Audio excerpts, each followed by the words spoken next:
Their eye offset. If you notice in tandem, they're off the tackles. It goes to Johnson, and he's finding daylight as he tiptoes through beautifully. Look at the blockers in front of him all the way down. Well, hello. Thank you so much for taking time out of your day to check out this video, and welcome to the Gridiron. And before we get started, I just want to say thank you so much, everyone out there who's been watching my videos. Thank you. If you can maybe give this video a thumbs up, or possibly leave a comment below, or maybe even share this video, it would mean so much to me. But at least anyway, just thank you so much for just taking time out of your day to check out this video. Thank you. All right, guys, here we go. Week 15, game number 14. Only 3 more games left after this. Thank you. Thank you. Fan Appreciation Day, too. I'll get over that in a couple minutes here. But you got a couple of things to look forward to tomorrow. A couple of things. Jake Fromm might get into the game, possibly. We'll have to see. It's it's just going to be, will he? Is it going to be? He'll put him in the fourth quarter. If we're down by 20 points, we were down by 30 points last week, and they didn't put Fromm in. But also you look at it too, is now Fromm's had like an extra week in the playbook. I don't know what he's doing as far as practice. Is he getting some time with some reps with the first team, which would be freaking huge. So I don't know. We'll just have to wait and see. And then you got. Surprise, surprise. Giants signed Jaylen Smith to the practice squad. Oh my goodness, they elevated him just in time for this game. So I think he'll be he'll be more helpful, probably, relaying information and all, than maybe possibly he will be on the field. I'm sure he'll be all fired up and everything, playing against his former team. So I'm sure he'll have a little chip on his shoulder. I don't know how much of the playbook, defensive side, he's going to know.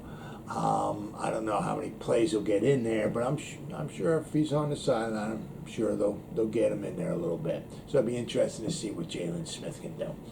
But so I said, you got a couple things to look for.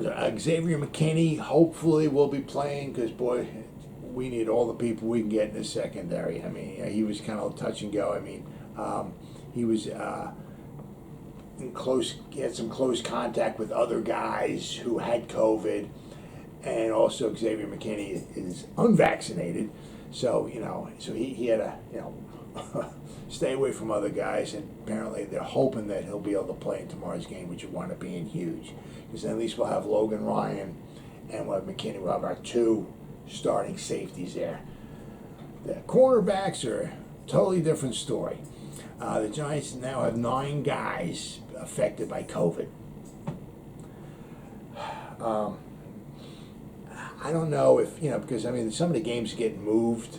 We got this week, we got games Thursday, we got games on Saturday, we got games on Sunday, we got games on Monday, we got games on Tuesday. It's freaking crazy with the COVID. I was kind of surprised maybe the Giant game didn't get, moved. I guess maybe all the guys, the Giant guys affected by COVID, if they pushed it off a day or 2, I guess maybe it wouldn't matter. I'm not exactly sure. But, they got 9 guys. They got J.R. Reed and the Terrell Jamison. J.R. Reed's a safety, and Jamison's a defensive back. They both tested positive. So that now you got Kadarius Toney is with the COVID. John Ross, the 2 defensive backs. Aaron Robinson, Adoree Jackson, Cam Brown, Oshane Ximines, which I really don't think much matters, because I'm sure he'd probably be a healthy scratch anyway. All those guys are affected by COVID, so we're really going to be thin in the second. We're also a little thin on defense, which is obviously not something you want to hear going up against the Cowboys. Ben Bredesen, he's doubtful with an ankle. And you got, which leads me to the defense, Austin Johnson and Leonard Williams. They're both questionable, but just knowing that both the guys have injuries on the defensive front, which is, our secondary is is going to be shorthanded. And then you got a defense up front, which is going to be shorthanded, possibly. Or even if those guys get in there, they're injured. You know. Then, of course, what would it be without a week without Sterling Shepard being on the injury list? He missed, I think he played against Kansas City. He missed, 4 or 5 games or so with a quad. Goes out, plays 1 game against the Chargers. Now he has a calf problem. Hopefully he'll be able to play. I mean, the guy's great if he's healthy and can stay on the field, but, I mean, every year goes by, it's just, I mean, last year was the concussions. This year it's like everything else. So, I mean, whoever the new GM is, I don't know if they're going to want to put up with it. And of course they get Daniel Jones is out. So we got Mike Lennon and Jake Fromm. Now Mike Lennon didn't do too bad. He had almost 200 yards passing against the Cowboys. He had the 1 touchdown pass. He did have 2 interceptions. The past couple games since Daniel Jones is out, Glennon's looked decent early on. It's just somewhere along the line, it just seems like 2 weeks ago, I think he started 8 for 8. I was like, oh, all right, okay, cool. Who needs Daniel Jones?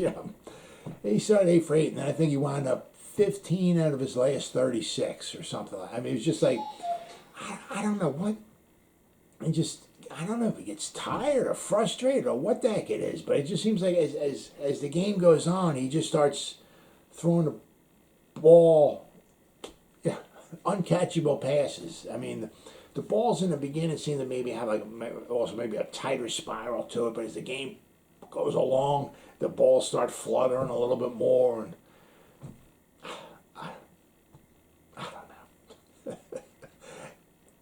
know. After this season, we won't have to see Mike Lennon again. I'm pretty sure of that. With the Cowboys, now every week, never fails. Whoever the Giants have their laundry list of injuries, and then the other team we're playing always has far fewer than the Giants. The one big one is Tyron Smith. He's out. All right, there's stud left tackle. He's unbelievable, that guy. What? 2011 draft, unbelievable.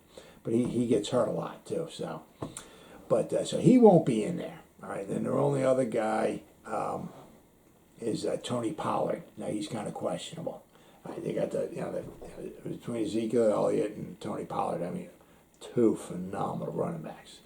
Both drafted by the Cowboys. Drafted them both. 2 both phenomenal running backs. So Pollard will have to keep an eye on. But I mean, if he's not in there, they'll have somebody else to back Zeke up. But those are basically the only 2 guys that I could see that was on their list. Basically, what can you really say about this game, guys? When you're when you're home and you're 10.5-point underdogs, what can you really say? We got blown out, was it by 24 points last time we played them? Probably about half the stands will probably wind up being Cowboy fans. Giants coming in 4-9, basically have nothing to play for except for some pride. Cowboys are 9-4, they got everything to play for. Cowboys, if they win, I don't know if they wrap up the East, because somebody between the Washington football team and the Eagles are going to win. So that'll give one of those teams 7 wins, and the Cowboys will have 10. 3 games ago, Cowboys have a 3-game lead. Now, I don't know if that makes they automatically wrap it up, or no, I'm not exactly sure. But they got everything. I mean, they just trying to make the playoffs, period. But after that, winning the division. But then that maybe trying to get a bye, get the number 1 seed would be huge. Right, everything goes through Dallas, through the playoffs. That would be huge. So they got a lot to play for. The stands should be, any Giant fan shouldn't even bother showing up. I mean, pretty much, half the fans in there might want to be a third. I'm going to say probably at least a third of the fans in there will be Cowboy fans, and it's Appreciation Day. Now that's an absolute total freaking joke. I mean, I can do another video all by itself on Appreciation Day, but you mean to tell me that you have to be a season ticket holder to get a medium-sized Pepsi free? Are you fucking kidding me? Are you serious? I mean, all the fans are extremely pissed off at the Giants and the organization and all that, and now you just made it even worse. You're just insulting them. You're just slapping them straight up in the face. You know, you couldn't give like a hat or maybe a T-shirt or something. Maybe it's wintertime, maybe a wool hat or something. You know, with the Giants logo on it or whatever. Something. You give them you couldn't give them a large soda. Are you kidding me? A medium? What a frickin' joke. What an absolute joke. Mr. America, go fuck yourself. You are a piece of shit. You're a total frickin' joke. But you know, there's going to be a lot of Cowboy fans in there, and it's going to be probably really, really loud once they start probably whooping up on the Giants. Now, the Cowboys are the number 2 scoring team. They average 29.2 points per game. Their offensive coordinator, Kellen Moore, is probably going to be a pretty hot commodity after the season's over with. So, you know, his time with the Cowboys might be dwindling down to a precious few games because he's got them rolling. He really has them rolling pretty good. Giants in the number 21 scoring defense. The Giants give up almost 24 points a game. Now, a lot of that is also because their offense is absolutely pathetic. When your defense is on the field the whole game, you're going to give up some points. It is what it is. Then, of course, you know, the Giants defense, you know, giving up that many, 23.8, but now they're even, you know, I mean, the guys on COVID, you know, all the guys in the secondary are hurt, you know, Austin Johnson and Leonard Williams are, you know, questionable. They may not even play. So, I mean, it's like you have a real banged up defense. I mean, the Cowboys ain't going to give a crap. You know, they're just going to probably walk all over the Giants. You know, the Cowboys are a top 5 passing team in the league. The last time we played them, you know, the Cowboys killed us 44-20. I mean, it was embarrassing, really, really embarrassing. The Cowboys had 515 yards of offense against us last time. Last time the Cowboys, you know, I mean, Cowboys ran the ball 39 times last time for 201 yards, 5.2 yards per carry. We couldn't stop them on the ground, couldn't stop them through the air. Couldn't stop them. Yeah, and our defensive front's getting even weaker. I mean, it's like, and they had 200 yards of rushing against us last time. What do you think they can do this time? I mean, they can do anything they want against us. Anything. They can pass the ball, run the ball. Anything. And on the defense, Cowboys are number 1 overall, allowing only 30.9% conversion rate on third down. That's pretty damn impressive. And, you know, that's one thing the Giants, you know, we're going to have to do well on is, you know, just trying to keep drives alive. What it is basically, it's like what in the 1990 Super Bowl, which was played in 1991, but against Buffalo. What the Giants had to do, the Giants had to play keep away. You couldn't go point for point with Buffalo back then. You had to run the ball, right? Mr. Anderson, the game MVP, right? He ran the ball, ran the ball. You know, kept the clock running, kept their offense on the sideline. That was the only way we could have a chance to win that game, which we wound up doing. But that was the only way we couldn't try to go point for point with them. We had to keep the ball away. And that's what the Giants offense here is going to have to try to do. Try to keep the ball away. The one kind of, you know, the Cowboys are not the greatest defense of all time. Let's not get, you know, I mean, the Cowboys defense, I think, is giving up like 22 points a game. Yeah, you know, but it's far better than what it was last year. But one of their chinks in their armor, all right, is they're 7th worst, giving up 4.5 yards per carry. Now, it's kind of the same thing like last week against the Chargers. The Chargers, I think, were 4.6 yards per carry. So the Chargers did not have a very good run defense. You know, the same thing with the Cowboys, giving up 4.5 yards per carry. So, I mean, if the Giants could maybe get some type of a running game going. I mean, last week they ran, they're down 37-7, and then they're like, hike, handing the ball off. we're down 30 points. Let's establish the run game. We're down by 30. I mean, it is what it is. But I mean, the Cowboys do have one little chink in the armor. It's that they do give up some rushing yardage. So we'll have to wait and see. Maybe Saquon and Devontae can have a good game running the ball. Now with the Giants, with their defense, with their lack of pressure, right?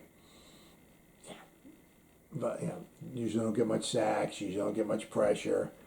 They got a good offensive. The Cowboys got a good offensive line. You might have Dak standing back there for half an hour trying to complete passes. I mean, that's not a good combination.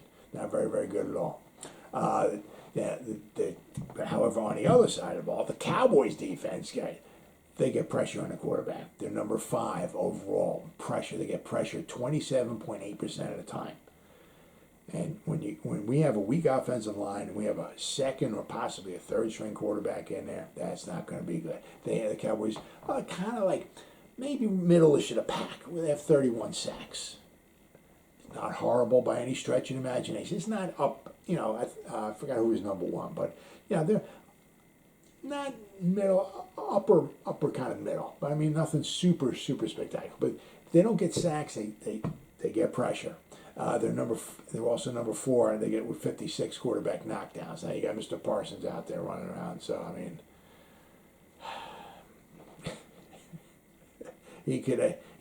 that dude's pretty special. I mean, he could have a freaking field day against us. We'll have to keep an eye on that.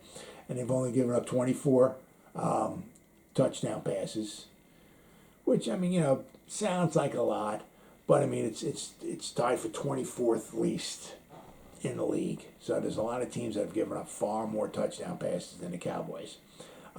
They're number 1, all right, as we found out last time we played. They're number 1 with 20 interceptions. They're number 2 in the entire league with they have 27 turnovers. So they got 20 interceptions and they recovered 7 loose fumbles. So they get pressure, they sack the quarterback, they get interceptions, they get turnovers. They cause problems on defense. All right. Now, any way you look at it, it's going to be tough. I mean, I'm kind of hoping, just staying here and say, well, I'm sure Freddie Kitchens is going to, come up with some kind of unbelievable plan. We'll probably maybe go out and go like 5 wide, and the Cowboys will be like, oh my God, what's going on here? Or maybe we'll start running, the wishbone, or just do all kinds of stuff, and everything's going to work out great. Or we're just going to start establishing a run with Saquon, and Saquon's going to go up in there and get the hard yards, and he'll pop one or 2 long ones here and there. We'll keep Dallas off balance, and we'll keep their offense and we'll get a long touchdown drive going, and the fans are going to start going crazy. Then we're going to pick Dak off, run that back for time. I mean, what do you want me to tell you? I mean, it's like, pretty much whatever happened, in Dallas has got a good chance of happening here too. I mean, we got a second string quarterback going in there this time the whole game. We might wind up having our third string quarterback in there. Our defensive line is hurt, banged up. Our secondary is decimated. I mean, they picked us apart last time. What do you think they're going to do this time? And this might almost wind up being like a home game for them. I mean, there are going to be so many people, so many Cowboy fans in the stands voting for the Cowboys. I mean, at least, if the Cowboys come in and kick the living crap out of it, because this is like our number 1 rival. I mean, the Eagles are up there, Washington's up there, but the Cowboys are number 1. All right. So when the Cowboys come in and embarrass us in front of our own fans, our own stadium and everything, that's going to grab the attention of Mr. Mara.